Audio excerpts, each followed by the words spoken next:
नमस्कार, आप देख रहे हैं झारखंड संवाद। मैं आप सभी के साथ कौशिक परवीन। दिन भर की तमाम खबरें जानने के लिए हमारे YouTube चैनल को लाइक और सब्सक्राइब जरूर करें और बेल आइकन दबाना ना भूलें। Fair price shop dealer association के द्वारा महोदय को ज्ञापन सौंपा गया। पूर्वी सिंहभूम संघ के माध्यम के द्वारा जहां एक तरफ पूरे राज्य में भूखों को खाना, बेघरों को घर, बेरोजगार को रोजगार एवं गरीबों को वस्त्र देने के प्रति सरकार दृढ़ संकल्प है, वहीं पर राज्य आपूर्ति विभाग पूरे राज्य में जन वितरण प्रणाली दुकानदारों को नए नए नियम लागू कर डीलरों को परेशान करने के साथ साथ रोजगार को छीनने पर लगी हुई है। इसलिए संघ के माध्यम से महामहिम राज्यपाल महोदय को निम्न मांगों पर ध्यान आकर्षित करने हेतु पत्र समर्पित किया गया। को लेकर आज डीसी ऑफिस आए हैं, पूरी बात अपने बताएं। आज हम लोगों की मांग है राज्यपाल महोदय के, थोड़ा जोर से। राज्यपाल महोदय के नाम से हम लोग ज्ञापन देने जा रहे हैं। उपायुक्त महोदय के पास धरना प्रदर्शन कार्यक्रम है। सबसे पहला मांग है कि अनुकंपा 60 वर्ष पूरा होने के बाद जो जिनका भी डीलर साथियों का मृत्यु हो रहा है उनको अनुकंपा का लाभ नहीं मिल रहा है। अभी कोई हम लोग का मानदेय नहीं है, डीलर का कोई कमीशन नहीं है। 1 रुपया किलो जिसको 220 क्विंटल जिसका आवंटन है उसका 2000 रुपया कमीशन है।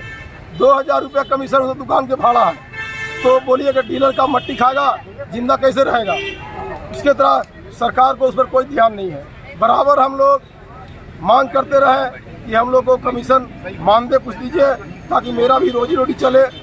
4G का ज़माना में 5G का ज़माना में 2G हमारा मशीन में चल रहा है, जिसे बहुत सर्वर नहीं रहता है, कभी नेट नहीं रहता है। उसे ग्राहक आते हैं 4 बार 2 बार घूमते हैं, 4 ठो बात बोलते हैं, उसे भी कोई भाजन बनना पड़ता है। ग्राहक बोलता है कि साहब का बराबर यही प्रॉब्लम है, कहीं बोलते हैं नेट नहीं है, कहीं बोलते हैं सर्वर नहीं है, लेकिन सरकार इस पर कोई विचार नहीं कर रही है।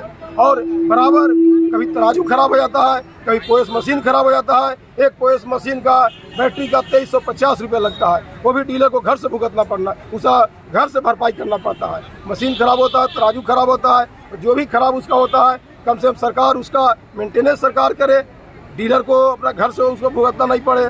बहुत सा हमारे डीलर साथी हैं जो भुखमरी के कगार पर है, उनको दोनों टाइम का खाना मिलना मुश्किल है। 20 क्विंटल आवंटन है, 2000 रुपये कमीशन है, वो भी कमीशन समय पर नहीं मिल रहा है। 1 साल से पैसा प्रधानमंत्री वाला बाकी है।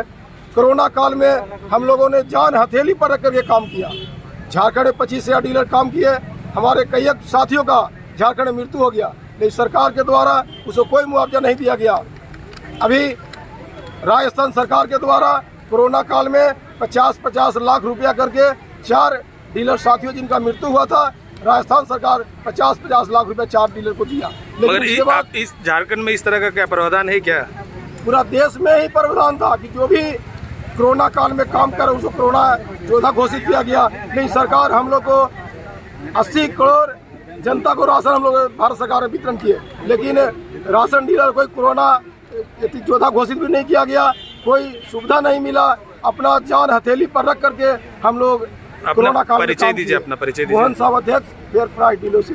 क्या चीज को लेके आज आए हैं? आज हम लोग जिला मुख्यालय पर धरना प्रदर्शन कर रहे हैं। 1 दिवसीय पूरे राज्य में हो रहा है। जिला मुख्यालय पर हम लोग 8 सूत्री मांगों को लेके आए हैं। पूर्व के भांति अनुकंपा हम लोग बहाल करने की मांग कर रहे हैं सरकार से। PMGL का कमीशन बाकी उसको मांग कर रहे हैं। 1 रुपये से कमीशन बढ़ाकर 3 रुपये करने की मांग कर रहे हैं। हम लोग को 2 महीना का ऑप्शन ई-पोस्ट मशीन में खोलने की मांग कर रहे हैं। हम लोग ई-पोस्ट मशीन से कनेक्ट हटाने की मांग कर रहे हैं जब तक 4G की व्यवस्था नहीं हो जाए, क्योंकि 2G में मशीन चल नहीं पा रहा। हम लोग SFC गोदामों से तौल कर बहुत बार देखा गया है कि कस्टमर मतलब खड़े हैं धूप में या बरसात में, मगर सही से उसका नेटवर्क काम ही नहीं करता है। उसके लिए हम लोग लगातार संघर्ष कर रहे हैं, लेकिन इस पर कोई सुनवाई नहीं हो रहा। मंत्री जी को बयान दिया जा रहा है कि उसको 4G में कन्वर्ट कर रहे हैं। 4G में जब 4G में कन्वर्ट करना तो ई-पोस्ट मशीन से कनेक्ट को हटा देना चाहिए। खाली बयानबाजी हो रहा है मगर धरातल पे कुछ नहीं उतर रहा है। नहीं हो रहा। खाली डीलरों को 2-4-10 को लाइसेंस रद्द करके वहाँ को दिखाया जा रहा है कि हम लोग बहुत कार्रवाई कर रहे हैं, लेकिन जन सही में कहा जाए तो गरीबों का साथ शोषण हो रहा है। गरीबों का जमीनी स्तर पर काम नहीं हो रहा। आप बताइए कि 1 साल अगर आपको कमीशन नहीं मिलेगा, आप कहते हैं कि दुकान छोड़ दीजिए, नहीं पोसाई पड़ रहा है। हम दुकान छोड़ के अपना रोजगार कहाँ छिनवाएं, किसके हाथ में देने का? छोड़ना होगा तो पूरे राज्य के लोग छोड़ेंगे एक साथ, खाली हम लोग अकेले क्यों छोड़ेंगे? दूसरा बात कहना है कि हम लोग का सबसे बड़ी समस्या है कि हम लोग को स्टॉक इसलिए शॉर्टेज होता है कि सरकार अभी सिर्फ NIC से ही काट के राशन दे रहा है। आप जितना बांट रहे हैं उतना मिल रहा है। फिर भी प्रशासन जाता है, आपूर्ति विभाग जाता है, टीम बना के वीडियो जांच करता है, बोलता है 20 क्विंटल वाला आपके पास शॉट है, सस्पेंड कर दो उसको, लाइसेंस को रद्द कर दो। आपको जांच करना है एसएफसी गोदाम में जांच कीजिए। और आपका कहना है कि पहले जांच करे क्या सही है क्या गलत है, उसके बाद कार्रवाई करे, उसके बाद करवाए, किसी के कहने पे ना करे, किसी के कहने पर नहीं करे, और जमीनी हकीकत जाने कि जनता को राशन मिल रहा कि नहीं। आप जिस इलाके से आते हैं, कुलदीप जी मीडिया प्रभारी हैं, आप बताइए कि आपके इलाके में राशन बढ़ता है कि नहीं, आपके जनता को राशन मिलता है कि नहीं। जनता का है खुलेआम डीसी ऑफिस में प्रदर्शन करके इस दुकान से हमको राशन नहीं मिल रहा है, आप दुकान को रद्द कर दीजिए। हम भी आपके साथ है, संगठन प्रशासन के साथ है, लेकिन कोई जनता का शिकायत नहीं है। हमारे को गुंडा लोग का कहने पर के फलाना डीलर चोरी कर लिया मैडम, दुकान में गया सीधे रद्द कर दो, ऐसे होना चाहिए। अपना परिचय दीजिए। मैं प्रमोद गुप्ता, जिला के महासचिव